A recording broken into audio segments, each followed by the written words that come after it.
നമസ്കാരം.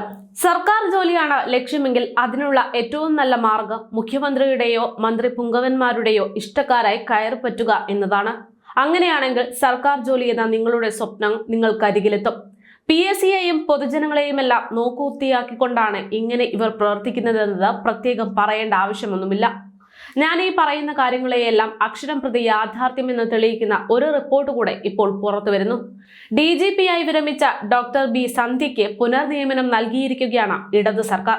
ചോര നീരാക്കി പണിയെടുക്കുന്ന സർക്കാർ ഉദ്യോഗസ്ഥർക്ക് കൃത്യമായി ശമ്പളം പോലും നൽകാൻ സാധിക്കാത്ത സർക്കാരാണ് വലിയ ഒരു തുക നൽകിക്കൊണ്ട് ഇവർക്ക് പുനർനിയമനം നൽകിയിരിക്കുന്നതെന്നത് ഇവിടെ ശ്രദ്ധേയമാണ്. റിയൽ എസ്റ്റേറ്റ് റെഗുലേറ്ററി അതോറിറ്റി നിയമനത്തിൽ നൽകിയിരിക്കുന്ന ഇവർക്ക് 3 ലക്ഷത്തോളം രൂപയാണ് ശമ്പളമായി നൽകുന്നതെന്നത് ശ്രദ്ധേയമാണ്. ചോര നീരാക്കി പണിയെടുക്കുന്ന സർക്കാർ ഉദ്യോഗസ്ഥർക്ക് കൃത്യമായി ശമ്പളം പോലും നൽകാൻ സാധിക്കാത്ത സർക്കാരാണ് ഇത്ര വലിയൊരു തുക നൽകിക്കൊണ്ട് ഇപ്പോൾ ഇവർക്ക് പുനർനിയമനം നൽകിയിരിക്കുന്നത് എന്നത് ഇവിടെ ശ്രദ്ധിക്കേണ്ടിയിരിക്കുന്നു. അത് മാത്രവുമല്ല, IASകാരെയാണ് സാധാരണ നിലയിൽ അഡ്മിനിസ്ട്രേറ്റീവ് പോസ്റ്റുകളിലേക്ക് നിയമിക്കാറുള്ളത്. എന്നാൽ IPSകാരിയായ B സന്ധ്യയ്ക്ക് നിയമനം നൽകിയ നടപടി അത്യപൂർവമായി ഇവിടെ മാറുകയാണ്.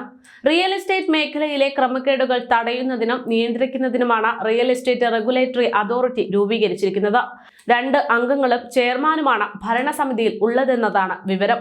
അഡീഷണൽ ചീഫ് സെക്രട്ടറിയായി വിരമിച്ച PH കുര്യനാണ് നിലവിൽ അതോറിറ്റിയുടെ ചെയർമാൻ. ഇദ്ദേഹത്തിന്റേതും പുനർനിയമനം തന്നെയാണ്. കുര്യന്റെ കാലാവധി കഴിയാറായതോടെ പുതിയ ആളെ നിയമിക്കാൻ സർക്കാർ അപേക്ഷ ക്ഷണിച്ചിട്ടുണ്ട്.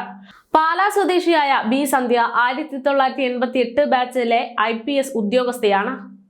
Armed police battalion, traffic, Ernakulam, Thrissur ബ്രാഞ്ചുകൾ, ക്രൈംബ്രാഞ്ച് എന്നിവയുടെ IG, ആംഡ് പോലീസ് മോഡേണൈസേഷൻ, ദക്ഷിണ മേഖല പരിശീലന വിഭാഗം ADGP, Kerala police academy director എന്നീ തസ്തികകളിലും ഇവർ ജോലി ചെയ്തിട്ടുണ്ട്.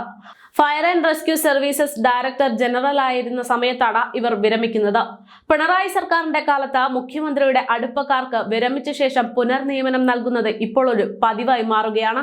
അടുപ്പക്കാരിയായിരുന്ന ഉന്നത ഉദ്യോഗസ്ഥർക്ക് പലവിധ നിയമനങ്ങൾക്ക് സർക്കാർ നൽകി ശമ്പളവും പെൻഷനും ഉറപ്പാക്കുകയാണ് പിണറായി സർക്കാർ. വിരമിച്ച മുൻ ചീഫ് സെക്രട്ടറി VP ജോയ്ക്ക് ചീഫ് സെക്രട്ടറിയേക്കാൾ ശമ്പളം വാങ്ങാൻ അവസരമുണ്ടാക്കി കൊടുത്ത ആളാണ് പിണറായി സർക്കാർ.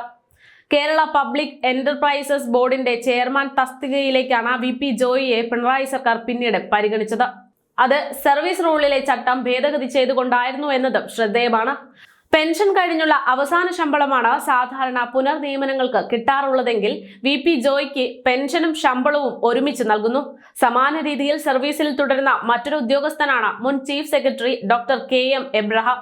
വിരമിച്ചിട്ട് വർഷങ്ങളോളമായെങ്കിലും പുനർനിയമനത്തിൽ പല ചുമതലകളും ഇദ്ദേഹത്തിന്റെ കൈവശമുണ്ട്. മുഖ്യമന്ത്രിയുടെ ചീഫ് പ്രിൻസിപ്പൽ സെക്രട്ടറി മാത്രമല്ല, കിഫ്ബി CEOയുടെ സ്ഥാനത്തും KDISCന്റെ തലപ്പത്തും KM എബ്രഹാം തന്നെയാണ്. എന്ന് വച്ചാൽ ഞാൻ ഈ പറഞ്ഞതുപോലെ ജീവിതകാലം മുഴുവൻ സർക്കാർ ജോലിയാണ് നിങ്ങളുടെ സ്വപ്നമെങ്കിൽ അതിനുള്ള എളുപ്പവഴി മുഖ്യമന്ത്രിയുടെയോ അല്ലെങ്കിൽ മന്ത്രി പുങ്കവന്മാരുടെയോ ഇഷ്ടക്കാരായി കയറിപ്പറ്റുക എന്നതാണെന്ന് സാരം.